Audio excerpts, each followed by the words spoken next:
สมุขสูตรว่าด้วยนิมิต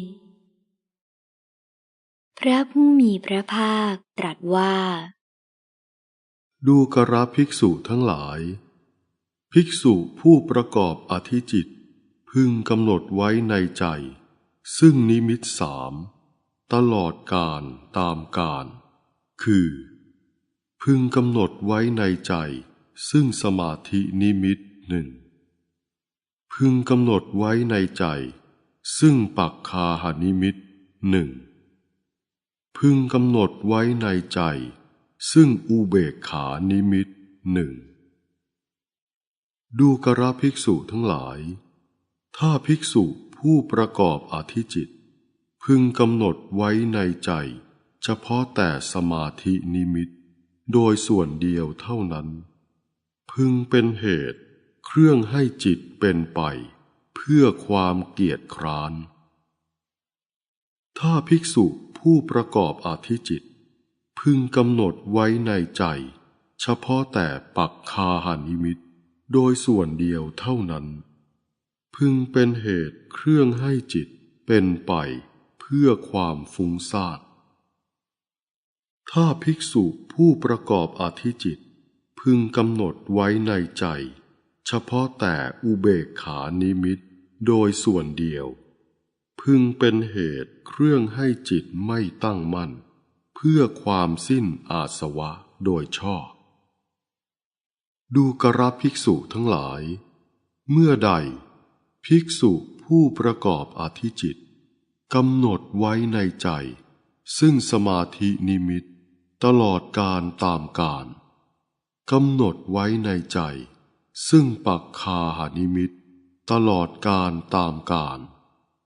กำหนดไว้ในใจซึ่งอุเบกขานิมิตตลอดกาลตามกาลเมื่อนั้นจิตนั้นย่อมอ่อนควรแก่การงานผุดผ่องและไม่เสียหายแน่วแน่เป็นอย่างดีเพื่อความสิ้นอาสวะดูกระภิกษุทั้งหลายเปรียบเหมือนช่างทองหรือลูกมือช่างทองตระเตรียมเบ้าแล้วติดไฟแล้วเอาครีมคีบทองใส่ลงที่ปากเบ้า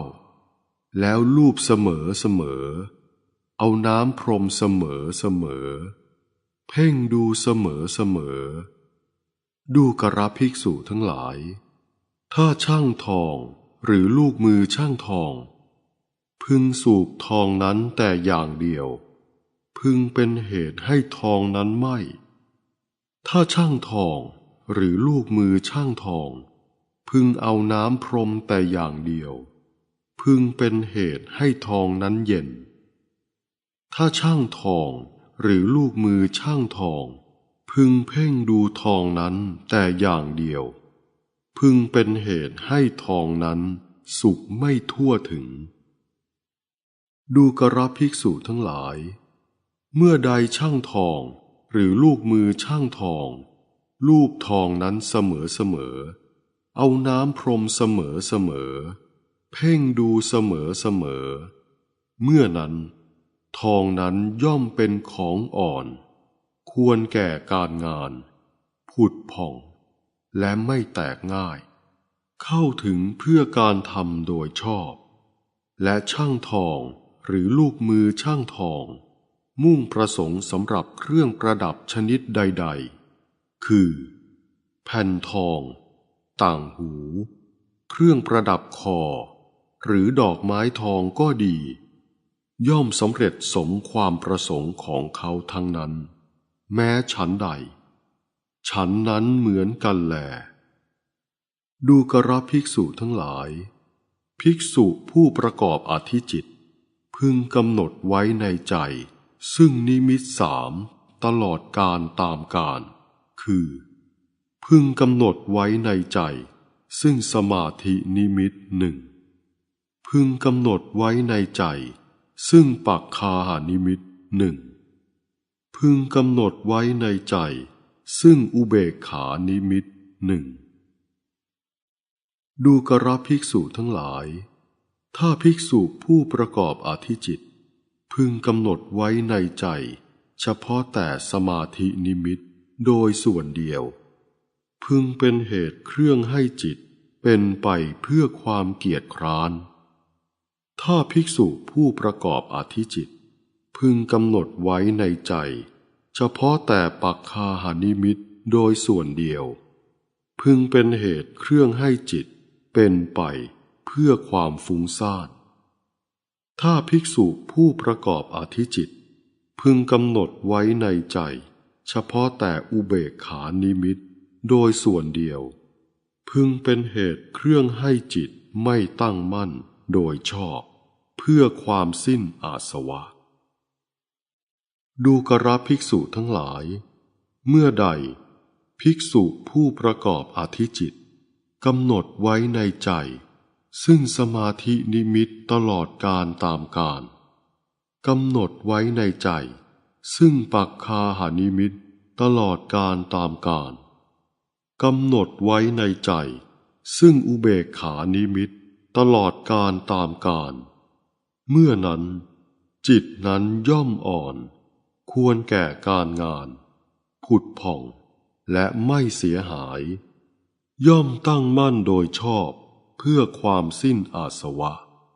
และภิกษุนั้นย่อมโน้มน้อมจิตไป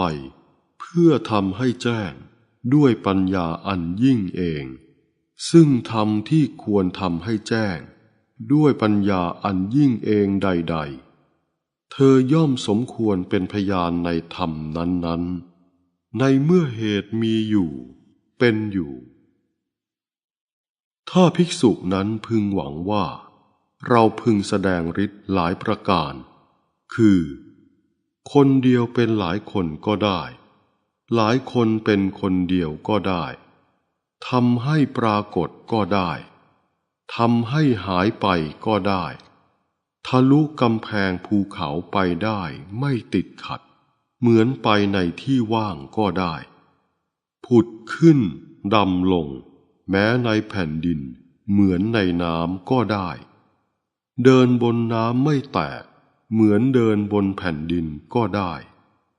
เหาะไปในอากาศเหมือนนกก็ได้ลูบคลำพระจันทร์พระอาทิตย์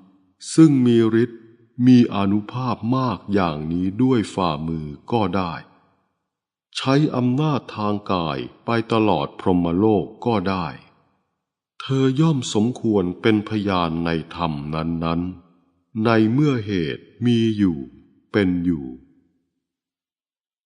ถ้าภิกษุนั้นหวังว่าเราพึงฟังเสียงสองชนิดคือเสียงทิพย์และเสียงมนุษย์ทั้งในที่ไกลและใกล้ด้วยทิพโสตธาตุอันบริสุทธิ์ล่วงโสตของมนุษย์เธอย่อมสมควรเป็นพยานในธรรมนั้นๆในเมื่อเหตุมีอยู่เป็นอยู่ถ้าภิกษุนั้นหวังว่าเราพึงกำหนดรู้ใจของสัตว์อื่นของบุคคลอื่นด้วยใจของตนคือจิตมีราคะพึงรู้ว่าจิตมีราคะหรือจิตปราศจากราคะก็พึงรู้ว่าจิตปราศจากราคะจิตมีโทสะก็พึงรู้ว่าจิตมีโทสะ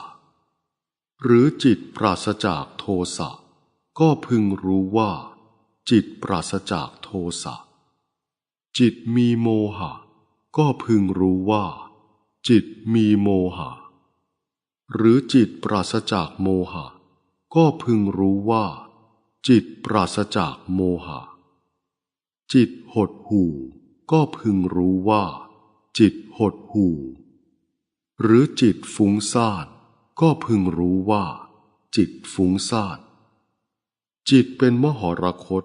ก็พึงรู้ว่าจิตเป็นมหรคตหรือจิตไม่เป็นมหรคตก็พึงรู้ว่าจิตไม่เป็นมหรคต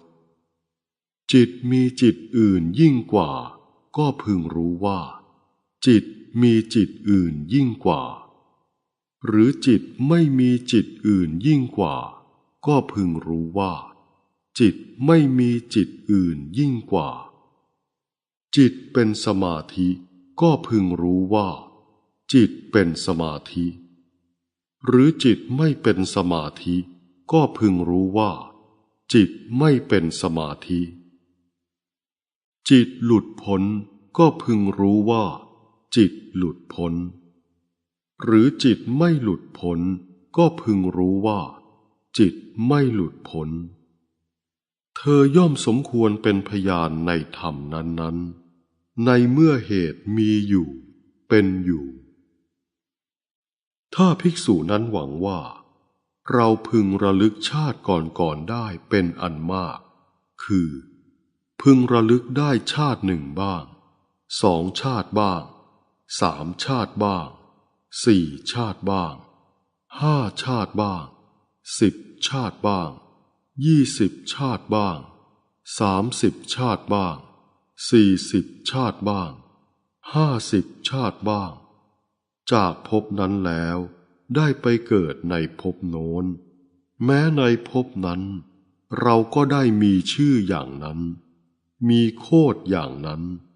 มีผิวพรรณอย่างนั้นมีอาหารอย่างนั้นเสวยสุขเสวยทุกข์อย่างนั้นอย่างนั้นมีกำหนดอายุเพียงเท่านั้นครั้นจุติจากภพนั้นแล้วได้มาเกิดในภพนี้เราพึงระลึกชาติก่อนได้เป็นอันมากพร้อมทั้งอาการพร้อมทั้งอุเทศด้วยประการฉนี้